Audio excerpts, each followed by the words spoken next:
Telangana Congress party MLC అలాగే ప్రముఖ journalist అయినటువంటి తీన్మార్ మల్లన్న అలియాస్ చింతపండు నవీన్కి ఊహించినటువంటి షాక్ తగిలింది. కాంగ్రెస్ పార్టీ ఇప్పుడు తీన్మార్ మల్లన్నను కాంగ్రెస్ పార్టీ నుంచి సస్పెండ్ చేస్తూ సంచలనమైనటువంటి నిర్ణయం తీసుకుంది. కాంగ్రెస్ పార్టీ సిద్ధాంతాలకు, కాంగ్రెస్ పార్టీ భావజాలాలకు తీన్మార్ మల్లన్న అలియాస్ చింతపండు నవీన్ వ్యతిరేకంగా పనిచేస్తున్నారు అనేటువంటి ఉద్దేశంతో కాంగ్రెస్ పార్టీ ఆ పార్టీ నుంచి తీన్మార్ మల్లన్నను సస్పెండ్ చేయడం ఇప్పుడు రెండు తెలుగు రాష్ట్రాల్లో కలకలం రేపుతూ ఉంది. తీన్మార్ మల్లన్న గత నెలలో అంటే ఫిబ్రవరి నెలలో జరిగినటువంటి బీసీ గర్జన సభలో రెడ్డి సామాజిక వర్గం మీద వివాదాస్పదమైనటువంటి వ్యాఖ్యలు చేసినటువంటి నేపథ్యంలో ఆ వ్యాఖ్యలు చేయడం వెనక మీ ఉద్దేశం ఏంటి అంటూ కాంగ్రెస్ పార్టీ ఇప్పటికే చింతపండు నవీన్ అలియాస్ తీన్మార్ మల్లన్నకైతే షోకాజ్ నోటీసులు జారీ చేసింది. అంటే మీరు చేసినటువంటి వ్యాఖ్యలు ఏవైతే ఉన్నాయో వాటి మీద వివరణ ఇవ్వండి అంటూ కాంగ్రెస్ పార్టీ తీన్మార్ మల్లన్నని కోరినప్పటికీ తీన్మార్ మల్లన్న నుంచి ఇప్పటి వరకు ఎటువంటి స్పందన లేకపోవడంతో కాంగ్రెస్ పార్టీ ఈ సంచలనమైనటువంటి నిర్ణయం తీసుకుంది. కాంగ్రెస్ పార్టీ నుంచి తీన్మార్ మల్లన్నను అయితే సస్పెండ్ చేయడం జరిగింది. తీన్మార్ మల్లన్న గతంలో కూడా కాంగ్రెస్ పార్టీ భావజాలాలకు వ్యతిరేకంగా ఆయన కొన్ని వివాదాస్పదమైనటువంటి వ్యాఖ్యలు చేయడం మనం చూసాం. అలాగే ముఖ్యమంత్రి వర్యులైనటువంటి రేవంత్ రెడ్డి గారి మీద కూడా ఆయన కొన్ని వ్యాఖ్యలు చేయడం జరిగింది. రెడ్డి సామాజిక వర్గానికి చెందినటువంటి వారి మీద, అలాగే తెలంగాణకి కాంగ్రెస్ పార్టీ తరఫున రేవంత్ రెడ్డి చివరి రెడ్డి సీఎం అంటూ కూడా తీన్మార్ మల్లన్న కొన్ని వ్యాఖ్యలు చేసినటువంటి నేపథ్యంలో ఆ వ్యాఖ్యల మీద వివరణ కోరగా ఇప్పటి వరకు కూడా తీన్మార్ మల్లన్న వివరణ ఇచ్చేటువంటి ప్రయత్నం అయితే చేయలేదు. ఈ నేపథ్యంలోనే కాంగ్రెస్ పార్టీ ఈ సంచలనమైనటువంటి నిర్ణయం తీసుకుంది. ఇటీవల కాలంలో తెలంగాణ కాంగ్రెస్ పార్టీ రాష్ట్ర ఇన్ఛార్జిగా మీనాక్షి నటరాజన్ గారు బాధ్యతలు చేపట్టారు. బాధ్యతలు చేపట్టిన తర్వాత ఈ అంశం మీనాక్షి నటరాజన్ గారి దృష్టికి వెళ్ళడం, మీనాక్షి నటరాజన్ గారు ఏంటి అసలు తీన్మార్ మల్లన్న గారు చేసినటువంటి వ్యాఖ్యలు ఏంటి, గతంలో ఆయన ప్రొఫైల్ ఏంటి, ఆయన ఎలా ప్రవర్తించేవారు అన్నది ప్రతి ఒక్కటి కూడా ఆవిడ కూలంకుశంగా పరిశీలించిన తరువాతే ఆవిడ ఆదేశాల మేరకే ఇప్పుడు పార్టీ అంటే తెలంగాణ కాంగ్రెస్ పార్టీ తీన్మార్ మల్లన్న మీద వేటు వేసింది. తీన్మార్ మల్లన్నను అయితే కాంగ్రెస్ పార్టీ నుంచి సస్పెండ్ చేయడం జరిగింది. బీసీ గర్జన సభలో కూడా స్పష్టంగా తీన్మార్ మల్లన్న అలియాస్ చింతపండు నవీన్ అయితే తెలంగాణ అభివృద్ధి బాటలో నడవాలి అంటే బీసీ నేతలే ముఖ్యమంత్రి అవ్వాలి అంటూ తన గళాన్ని విప్పారు. అలాగే రెడ్డి సామాజిక వర్గాన్ని టార్గెట్గా చేసుకుని వివాదాస్పదమైనటువంటి వ్యాఖ్యలు కూడా చేశారు. అంటే రెడ్ల ఉత్స మేమెందుకు తాగాలి అన్నట్లుగా ఒకంత పరుష పదజాలంతో ఆయన కొన్ని వ్యాఖ్యలు చేసినటువంటి నేపథ్యంలో ఆ వ్యాఖ్యలు కూడా గతంలో రెండు తెలుగు రాష్ట్రాల్లో సంచలనం రేపాయి.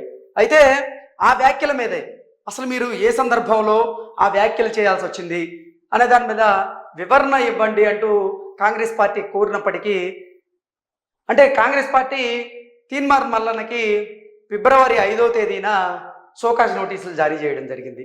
అలాగే ఫిబ్రవరి 12వ తేదీ వరకు టైం ఇచ్చింది. టైం ఇచ్చి ఈ సమయంలోగా మీరు చేసినటువంటి వ్యాఖ్యలకి వివరణ ఇచ్చి తీరాల్సిందే అంటూ కాంగ్రెస్ పార్టీ షోకాజ్ నోటీసులు జారీ చేసినప్పటికీ తీన్మార్ మల్లన్న మాత్రం ఆ షోకాజ్ నోటీసుల మీద ఎటువంటి స్పందన అయితే లేదు ఆయన నుంచి.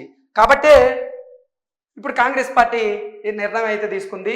మీనాక్షి నటరాజన్ గారు అన్నీ పరిశీలించిన తరువాత మాత్రమే ఈ నిర్ణయానికి వచ్చినట్లుగా తీన్మార్ మల్లన్న మీద వేటు వేసినట్లుగా ఇప్పుడు మనకైతే ఒక సమాచారం అందుతోంది. తీన్మార్ మల్లన్న కూడా ఇప్పుడు కాంగ్రెస్ పార్టీ నుంచి బయటకు వచ్చిన దానికి ఆయన బాధపడుతున్నట్లుగా కూడా ఎక్కడ కనపడడం లేదు. ఆయన సన్నిహితులతో కూడా బాధను వ్యక్తం చేసినట్లుగా కూడా ఎక్కడా కనపడడం లేదన్నట్లుగా కొన్ని వార్తలు అయితే వస్తున్నాయి. బీసీ గర్జన తర్వాత మల్లన్నలో ఒక స్పష్టత ఉందని, ఆ స్పష్టత ఏంటంటే బీసీలే అంటే బీసీ నేతలే తెలంగాణకి ముఖ్యమంత్రి కావాలి, బీసీ నేతలు ముఖ్యమంత్రి అయితేనే తెలంగాణ రాష్ట్రం అభివృద్ధి పదంలో దూసుకు వెళ్తుందనేటువంటి నినాదాలు చేసినటువంటి తీన్మార్ మల్లన్న ఇప్పుడు బీసీల కోసం ఒక పార్టీ పెట్టేందుకు సిద్ధమవుతున్నారు అన్నట్లుగా ఒకంత సమాచారం కూడా అంతూ ఉంది మనకి. అలాగే కొన్ని వార్తలు కూడా వస్తూ ఉన్నాయి. ఇప్పుడు గతంలో తీన్మార్ మల్లన్న మీద కొన్ని కేసులు అయితే ఉన్నాయి. ఆ కేసుల నుంచి బయటపడేందుకు ఆయన భారతీయ జనతా పార్టీలోకి వెళ్ళారనేటువంటి ఆరోపణలు కూడా ఆయన మీద ఉన్నాయి. అయితే భారతీయ జనతా పార్టీలో ఎక్కువ రోజులు ఆయన ఉండలేకపోయారు, అక్కడ ఇమడలేకపోయారు.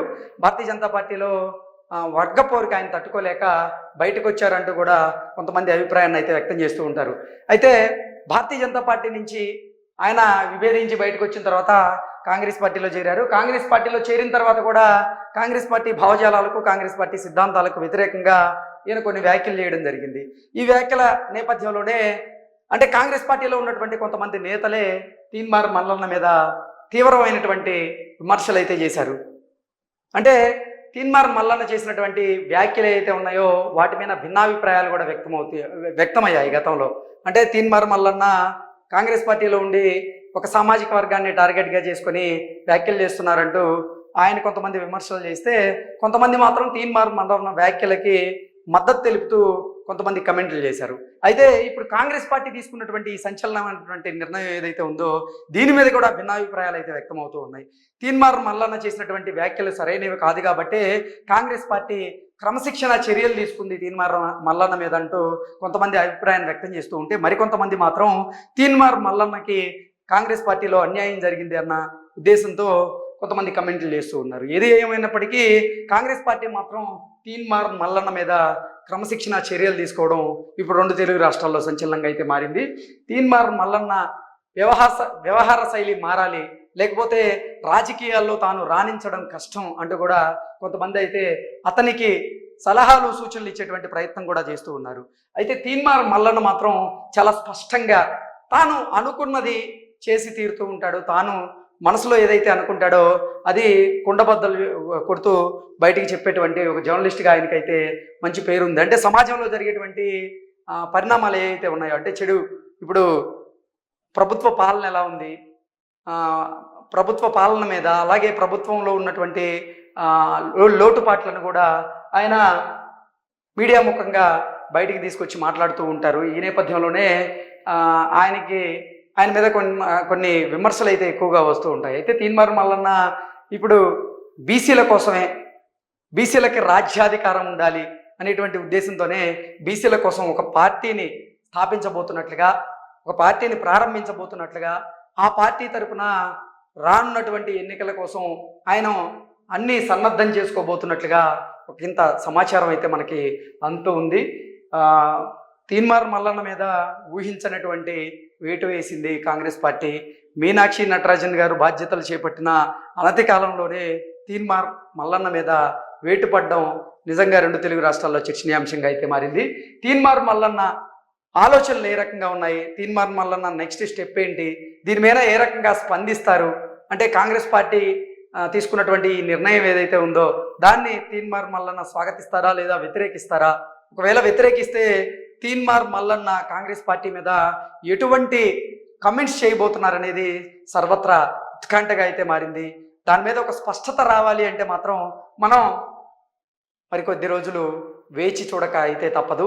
ఇప్పటికైతే తెలంగాణ కాంగ్రెస్ పార్టీ మాత్రం తీన్మార్ మల్లన్నకి భారీ షాక్ ఇచ్చింది. ఆయన మీద క్రమశిక్షణ చర్యల్లో భాగంగా ఆయన్ను కాంగ్రెస్ పార్టీ నుంచి అయితే సస్పెండ్ చేయడం జరిగింది.